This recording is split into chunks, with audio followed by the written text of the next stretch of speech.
let us continue to stand for the ideals for which they lived and died. Thank you very much, and God bless you all.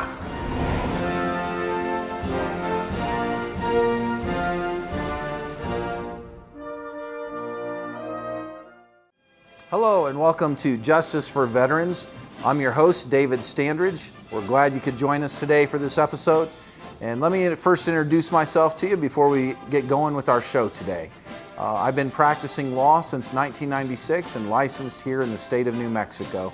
I am an accredited representative through the Veterans Administration, and I am licensed to practice before the Court of Appeals for Veterans Claims, which is the highest court in the VA system as it currently stands. We are conducting this show, doing this show for several reasons. We want to educate the public about veterans' disability issues. We want to spotlight veterans and thank them for their service. And we also want to provide engaging interviews to inform the public about veterans' issues that are important to them. We do this show because we believe veterans deserve the justice and that they serve to protect us, and we want to protect them. So we look forward to today's show, and thank you for joining us.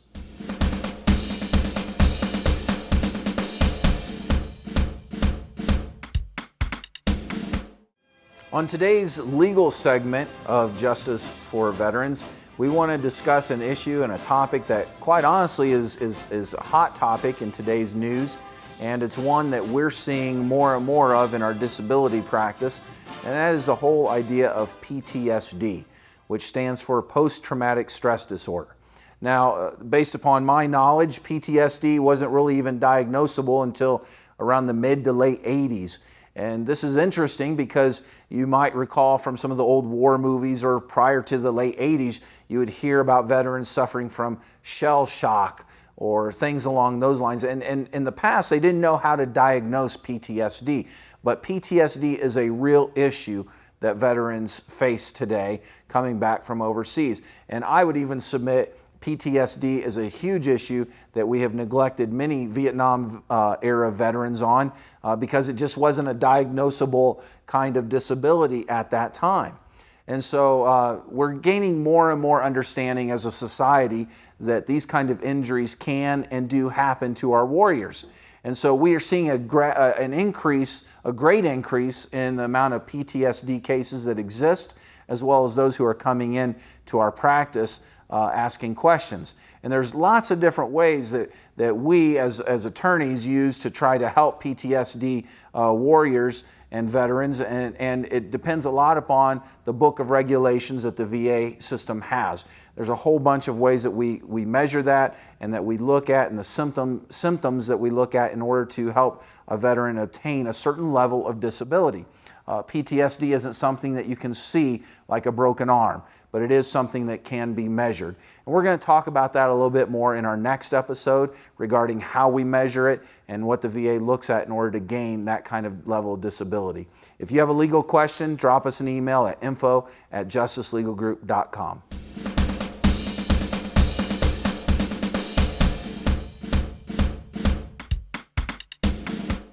During this part of our show, we like to take a moment to salute a veteran in order to say thank you to them for what they did for us and for our nation. And so let's turn our attention now as we give a salute and respect to one of the important veterans that are here in the state of New Mexico. We want to recognize and give a salute to Richard Rigby. And Rich served in the Air Force from 1985 until 2004. He was a crew chief, a weatherman, and was a technical training instructor for weather-related services during his time in the Air Force. He was stationed in several different locations within the United States, but also in Guam and in Germany. Now, the way that we know Rich and the work that he's done on our behalf is because Rich currently works for the Veterans Administration downtown at 500 Gold at the regional office. He's helped us out a lot with veterans. And so we want to give a salute to Rich Rigby, and we want to thank Corby Puckett for this salute, who shouts out and gives a salute to Rich and thank him for his service to our nation and for us. If you would like to recognize a veteran with a salute, then email us at info@justicelegalgroup.com and provide us with your name, your email address, and we'll get in touch with you so we can give the veteran of your choice a proper salute.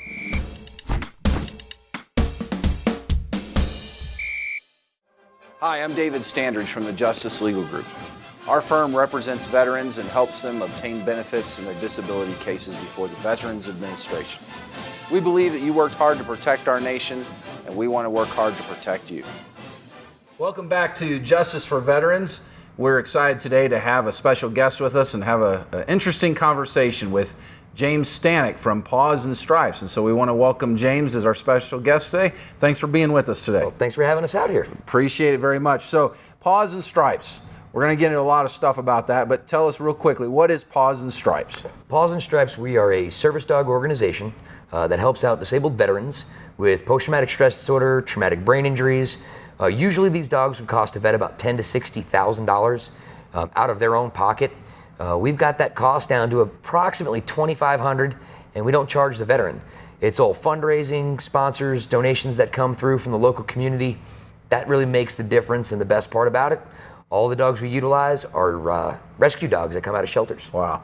Pretty incredible, James, but before we jump into talking a little bit more detail about Paws and Stripes, let's find out a little bit about who you are.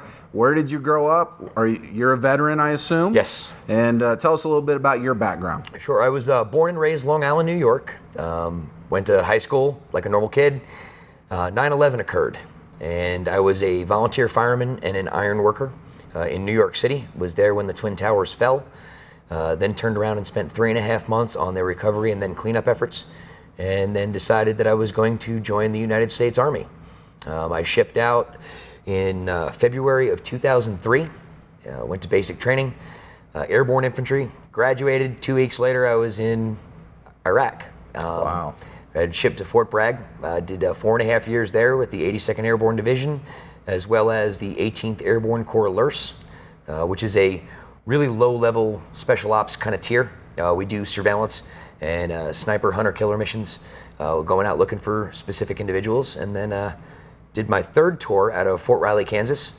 That tour ended subsequently 8 weeks into it. I had broken the 4th metacarpal in my right hand, had to go home for surgery, and was diagnosed at that point with PTSD. Wow. So it 6.5 years of my life that I have no regrets. I loved every minute of it. Wish I could have stayed in, but I guess there were other plans for me. Sure, sure. And so when you got out of the military, were you medically discharged? I was medically retired. I had been blown up probably too many times to count. Way too many firefights to count. Hearing loss, PTSD, the brain injury, knee issues, back issues, the gamut.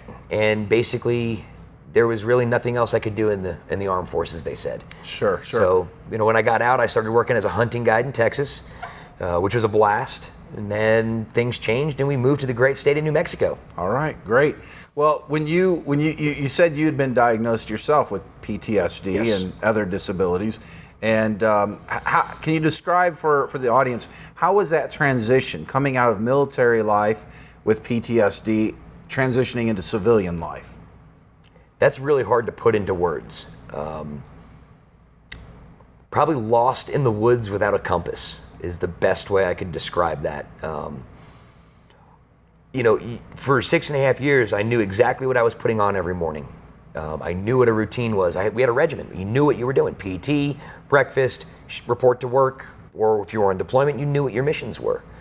And then all of a sudden, it feels like the carpet's ripped out from underneath you, and you're told to go back to your hometown and be an integral part of society.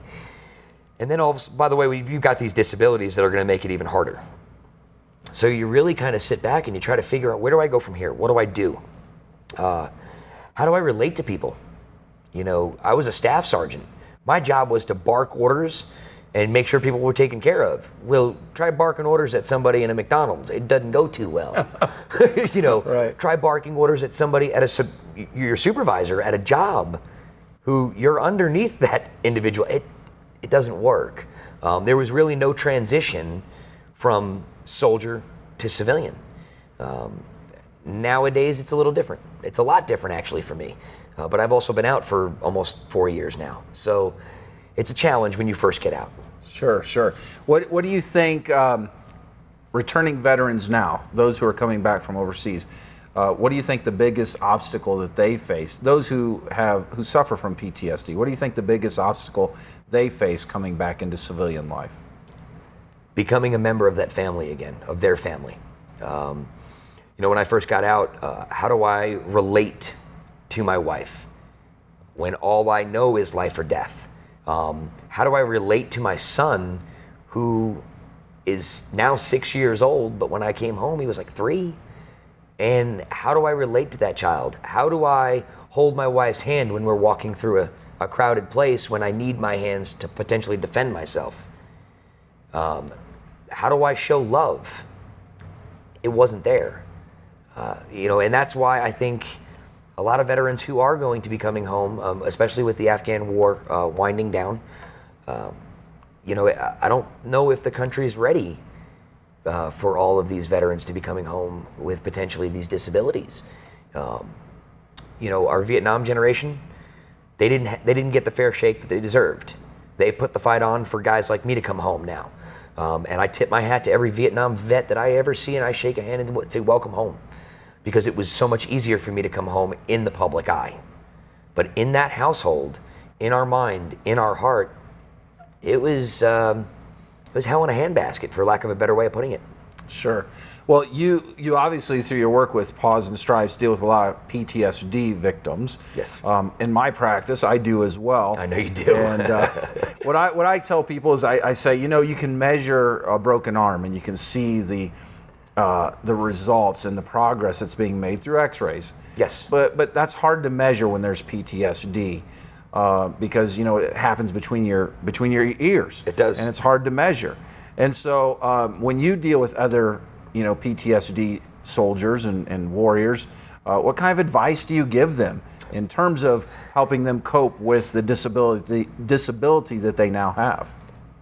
I use one phrase that I absolutely love, and I think it nails it on the head. Our veterans coming home who are suffering are normal for what they've been through. There is a stigma with PTSD, with the traumatic brain injury. I have people that look at me and go, "Oh, you look fine." And I go, "Well, see me on my bad day.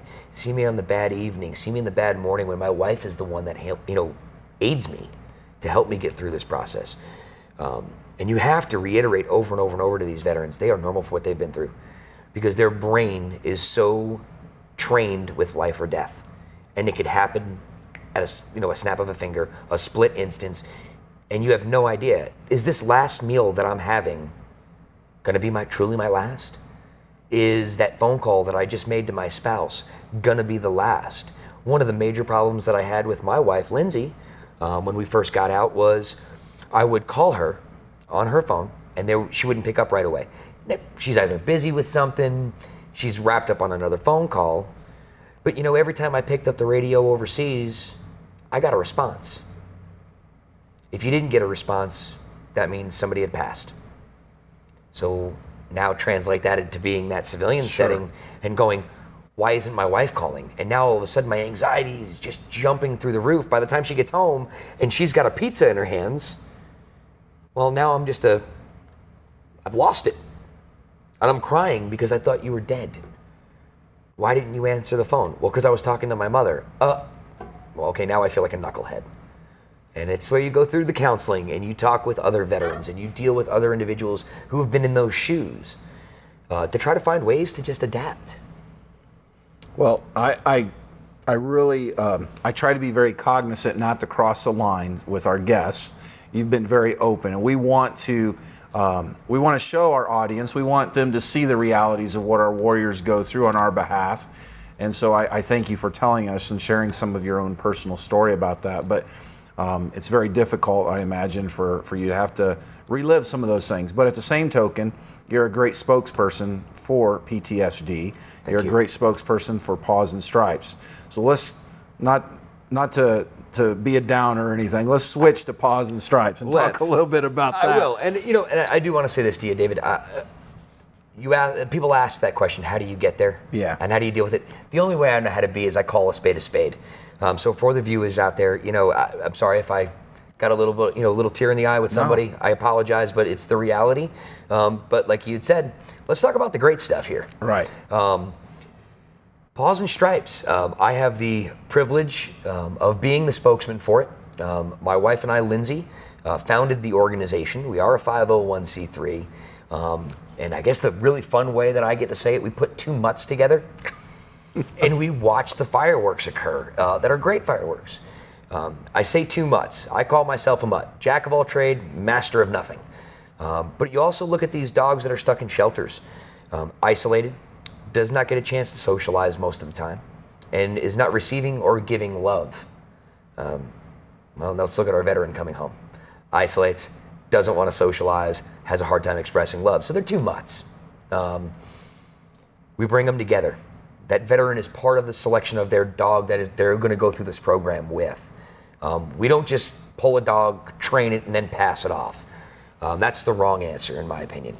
The right answer is you get that veteran into that kennel after the dogs are pre-screened by our staff. So we find ones that'll fit for them. And then they start interacting with those dogs one at a time. And all of a sudden, you're going to see something absolutely amazing happen. The shoulders that were up around the ears start to drop a little bit. That angered smile now turns to almost a smart aleck smile. And it's out of the corner of the mouth. Then all of a sudden, that veteran will look at you and go, you know what, I want 10 minutes alone with this dog. Okay. So we step away a little bit, and they, all of a sudden they were sitting in a chair, but now they're running inside the area with the dog. You hear them laughing. And then all of a sudden you hear, they do the Kilroy where they pop their head over the fence and they go, it's my service dog. I want to train with this dog. You got it. 3 days after that dog goes home with that veteran, notice I said goes home. We don't maintain them. It's the veteran's responsibility. They live with that dog. Within 3 days, they start training with our trainers. They'll work in group class once a week with other veterans and their dogs. A lot of times people go, oh, that's great, you're getting the dog socialized. No, actually, we're kind of getting the veteran socialized too, because we're putting them in a group of up to 10 people. They'll train one-on-one out in public once a week with their trainer. And the great part about that is they don't even realize they're out in public most of the time. They're so worried about how's the dog behaving, what am I doing wrong, how can I fix this? And they're working with the trainer. And then all of a sudden they realize, 3 months down the road, we've been in the mall. I never wanted to go to the mall.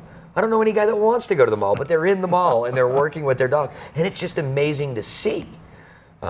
We do have mental health on board at Paws and Stripes right now through a great business called ICNM. Azadeh Bartov is our head counselor at Paws and Stripes. She works with these veterans, not just the veterans, but their family. Wives, kids, immediate family. Because PTSD and the traumatic brain injury doesn't just affect the veteran, it affects the whole household. So how do we get the family to understand that mommy or daddy is working on getting better? Why can't I touch the dog? Well, because the dog is focused on mom or dad, and they're trying to help mom or dad understand that they can go to the baseball game and watch you play a baseball game. They can go to your school play. Wow, they want to go to dinner now, out in public. And they don't have to put their back in a corner and wait and sit there and be on guard the entire time because the dog is sitting underneath their chair or underneath the table, letting that veteran know when somebody's getting too close. And by smacking their leg.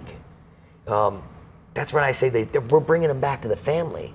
We've got veterans that have gone back to college. We've got veterans that have gone back to work.